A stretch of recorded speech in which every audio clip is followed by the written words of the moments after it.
Hello, hello, hello, hello. How's everybody doing today? I am live here.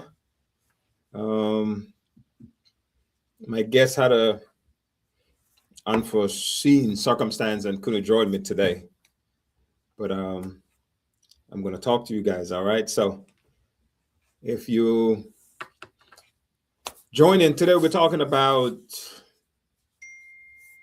cars. Okay. So what I do on this Fact Friday is every Friday I try to bring you guys some information that can help you in real estate or in your daily life.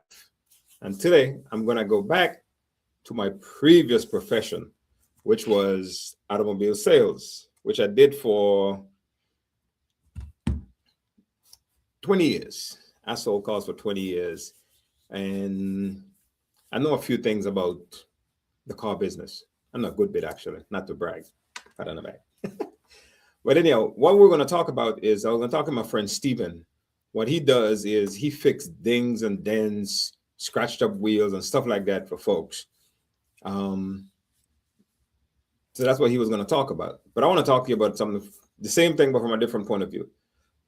Like you would be like, okay, you have a car, you want to trade it in, for example, and you have a dings, you have dents, you have a minor stuff on your car, especially scratched up wheels, and you're going to trade your car in, and you're probably wondering, is it a good idea to trade my car in with all these little itty bitty issues, or is it a better idea to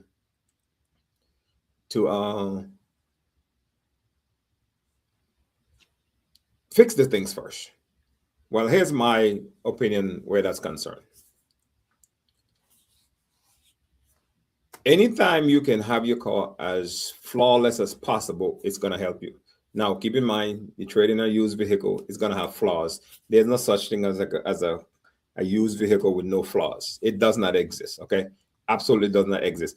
Every used vehicle has flaws. But the question you have to ask yourself is, when I'm going to trade in my car, is it worth fixing these few things or just doing it like that? Let's start with wheels. Let's say you have your wheels are scratched up and you're thinking of trading your car. In my professional opinion, I think it is better to get them fixed before you trade it in.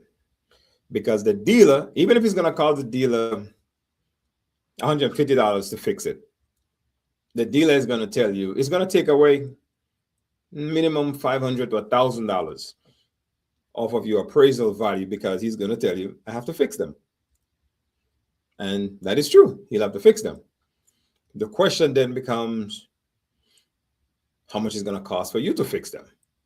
Let's say it's going to cost you $200 to fix those wheels. I promise you, it is much better for you to trade that car in with those wheels fixed, and you'll get a higher trade-in value for your car above the $200 that you paid than if you traded in like that.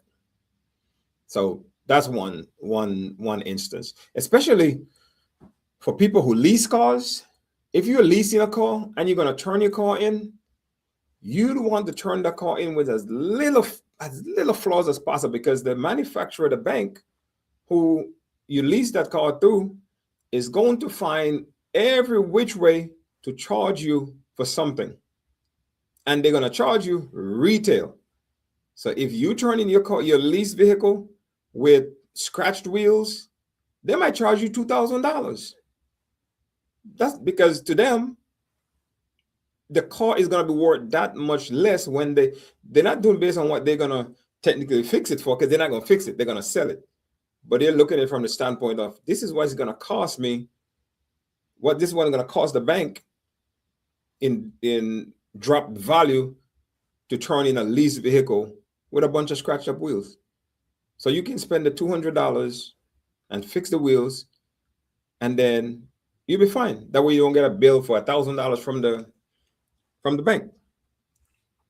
I see it happen. I used to see it happen all the time. And that's why when I used to work at the dealership, we used to tell our clients, used to especially tell my clients, before you trade your vehicle and bring it by, let's give it a once over and give you an idea of some of the things that you should fix before you trade it in, because they are going to charge you retail for something they are not going to fix, but to them it's just going to be worth that much less when they trade it, when they sell it at auction. So that's the wheels. Now we have little dings on your car, same thing. Fix them. Find somebody like my friend Steven came be here today, um, and get it fixed. He might charge you $45 to take out a dent. He might charge you $50 to take out a dent. Get them taken out.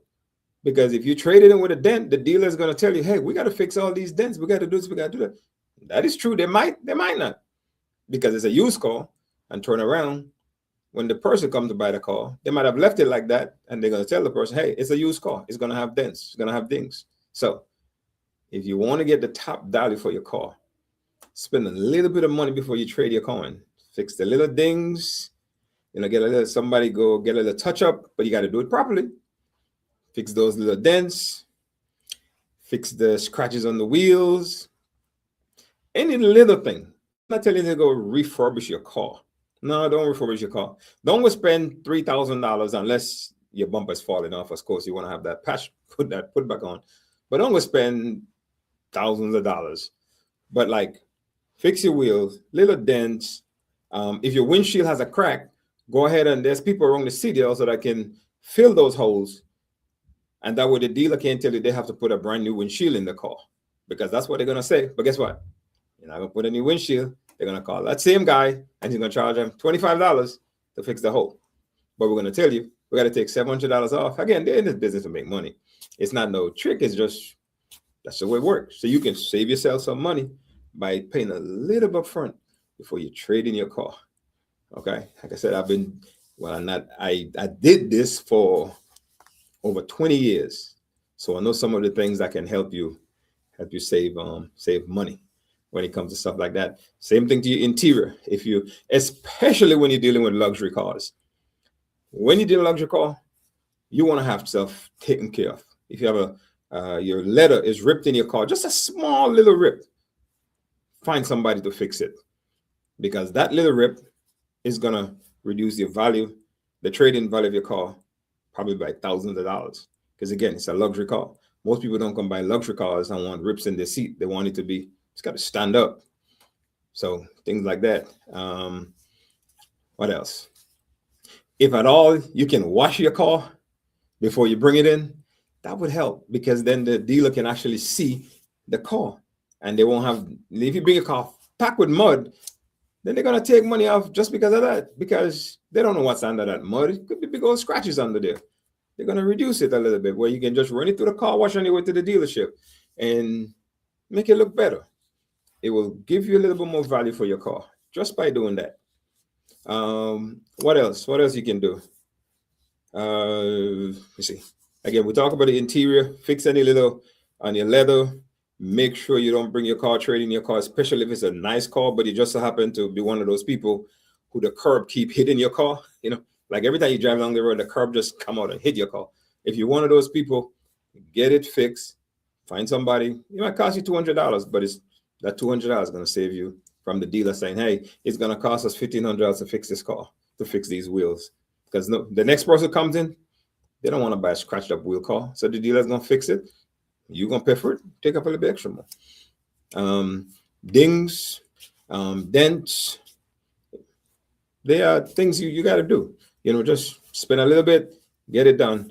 Now, if you have your bumper falling off, you definitely want to have your bumper put back on,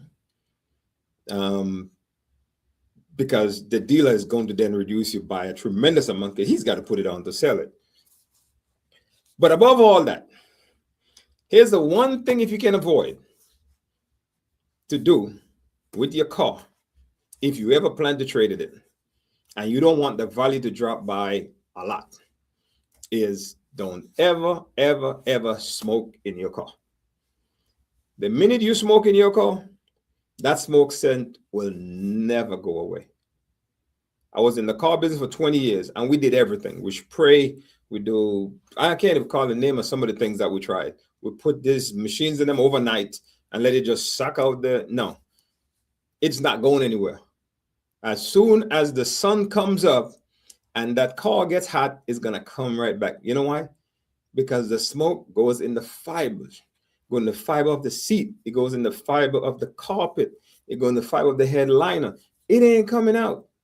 So even if you don't fix your dent, even if you don't fix your wheels, the one thing you shouldn't do, if you can avoid, don't smoke in your car. But here's something else too that people don't realize. If you smoke and you smoke outside your car and then you go in your car, the smoke's coming in with you. And as long as smoke get in that car will always smell like smoke. I've never seen anybody taking the smoke cell, the smoke smell out of a car and it never come back. I'm not saying it can't happen, but in 20 years from 2001 to 2021, I have never seen a car that was smoked in went through a process other than, and I've never seen it done by take out the headliner, take out the carpet, change out all the fibers. Even in your filter, it's gonna go in there too. So that's the number one thing to avoid with your vehicles. If you ever want to trade them in and get top value for what your car is worth, is do not smoke in your car. If you don't hear anything else I say, don't smoke in your car. It will be worth thousands. When I tell you thousands, thousands less. Here's why. Let's just cut it in two. There's half of people that's coming to look at the car is gonna, as soon as they smell it, they're gonna be like, no, I don't care what it look like. I don't care how beautiful it is. And there's a great chance I don't care what the price is, they're not gonna buy it because they can't stand smoke. They can't drive a car that has been smoked in. So if you give it to them, they might refuse it. For example, my wife. If you give my wife a brand new car and it's been smoked in, she's probably gonna refuse it because she can't drive a car that's been smoked in for medical reasons, asthma stuff. You know, people just have the reason, but so don't do it. All right. Hey, if you guys online, you got any question, shoot me, just leave your comments and I'll try and answer while I'm going through this. I'm trying to think of other ways to help you when you're trying to trade in your car to get it looking good. The other thing you should do that has nothing to do with the looks of your car is to go online and just get an idea of what the car's worth. It's not what you think it's worth. It's not. So when you come in and you say my car's worth $20,000, because you think so doesn't mean it's worth $20,000. Okay, that's the first thing you understand. So go on. There's a lot of third-party sites. Edmunds.com is a very, very good one to check. Edmunds.com. You have Kelley Blue Book. We'll check Kelley Blue Book. You got NADA. So there's different ones you can go on that will give you an idea of what your car's worth. And keep this in mind. Those things aren't set in stone. It's a suggestion. It's a guide. So that when you go to the dealership, if Kelley Blue Book, Edmunds.com, and NADA all say your car's worth about $20,000, and you go to the dealer and they say it's worth $10,000, we got a problem. But if Kelley Blue Book and all says worth 20 and dealer says worth 15, you're closer because again, you might have put in wrong information in terms of the quality of your car when they gave you that 20,000. You might have forget to say, oh yeah, all the wheels are scratched up. Oh yeah, we got a big dent in the back. Also, your Carfax report. So just go online, get an idea of what your car might be worth. That way you are informed. It's not to go beat nobody up, but it's so that you will feel when you leave that you won't take advantage of, which you're not being taken advantage of because you have a number, they have a number, somewhere in the middle is where you're going to meet. You know, they say if a great negotiation on anything is when both parties feels like they left something on the table. You know, that's when a negotiation is really great. When both parties feels like they've let something on the table, that means everybody win, everybody lose. You give up something, you get something. All right. I think that's all I got. Hopefully that helps you guys when you go to trading your next car. And again, if you're leasing your car, always go back. If you can, go back to the dealership before you turn your car in and let the salesperson who you worked with, they might be able to help you walk around your car and give you an idea of some of the things that you need to fix. I saw my clients do that for me all the time. Was in the car business. Say, hey, look, before you turn this car in, come by, let me take a look, give you an idea of what you might want to fix, what you might not want to fix before you turn it in, because they have some parameters in terms of size. Like if the scratch is that small, it's not going to matter. If it's that long, then it's going to matter. So that can save a lot of money if you are someone who always lease your vehicles and turn them in.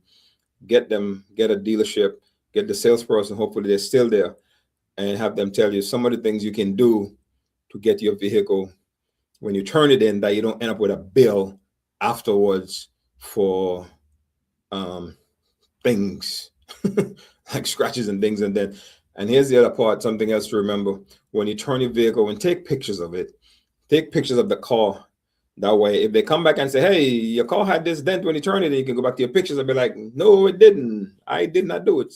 Here's the time. Here's the date. Here's the time. Here's a picture of my car. I did not scratch my car. Somebody else did. So it's just like when you go to a rental company, you walk around. And in these days, you don't just walk around. You do a video round. You take pictures. Because when you come back, suckers will try to charge you. All right. Hopefully that helps somebody, save somebody some money next time you trade a car in or turn in a lease. And also when you trying to negotiate on your trade in, hopefully that helps you. So get your wheels fixed if you can, because it will help you on your trade-in value. Any small dings and dents, make your car look better. Any if you have leather seats, if they're torn, especially if it's a luxury vehicle, try and get them fixed. See what it'll cost to fix it. Obviously, don't go spend $10,000 to fix your seat and trade your car in. You're not going to get your money back. It's just not going to happen. And again, above all else, if you can, avoid smoking in your car. Smoking in your car is the number one thing that will kill the value of a car quicker than anything else. It might even be worse than, personally speaking, I think it's worse than Carfax. Because the Carfax is the Carfax. It might just be minor Carfax. At least they know what the Carfax is. The car had an accident. Okay, cars have accidents. They do. The car might still drive great. Everything might still function right in the car, even after the accident. But if you smoke in your car, it will never be the same again. Ever. Ever. And you won't know it because you're a smoker. So to you, it's fine. But to me, like personally, I will not buy a car that's been smoked in. I don't care what the price is. I'm not buying it, because I can't deal with it on a daily basis. And when the sun gets hot in Memphis, that smoke is going to come out blazing. And you will not be able to drive that car to work or from work. All right. So listen, thank you guys very much. Thank you. Thank you for tuning in. You can shoot me a message. I'll answer any questions you have. Next week, trying to remember. Yeah, next week, I have a loan officer who is also a veteran. And he's going to talk to us about VA, the military, a lot of benefits that are available for military folks that might not be aware of them. So check out for that next week. Again, I do this every Friday at 4 o'clock. Just bring you guys information. That's all it's about. I'm not selling you anything. I'm not trying to get you to do anything. And whenever I bring somebody on, I'm not endorsing them. I'm just having people give you information that way you can take it. And hopefully this helps somebody today. Maybe you're going to trade in your car this week and you'll be like, you know what? Let me run my car to the car wash before I take it to the dealership. Let me take all the trash out of my car before I take it to the dealership. Everybody don't have to see how you live. I've seen some cars coming to the dealership. I'm like, these people really realize they were going to be trading this thing in? Woof. So yeah. Thank you guys. Thank you. You don't have any questions? I don't see any on there. Then we'll just end this and wish you guys a wonderful, wonderful, wonderful weekend. And see you guys on Friday at 4 o'clock. And then on Tuesday, I will be posting my Be on the Home. This week is going to be a really good one. Somebody that I know that didn't want to do it, but did a wonderful job. So bye, guys. Have a wonderful, wonderful weekend. See you later. Bye-bye.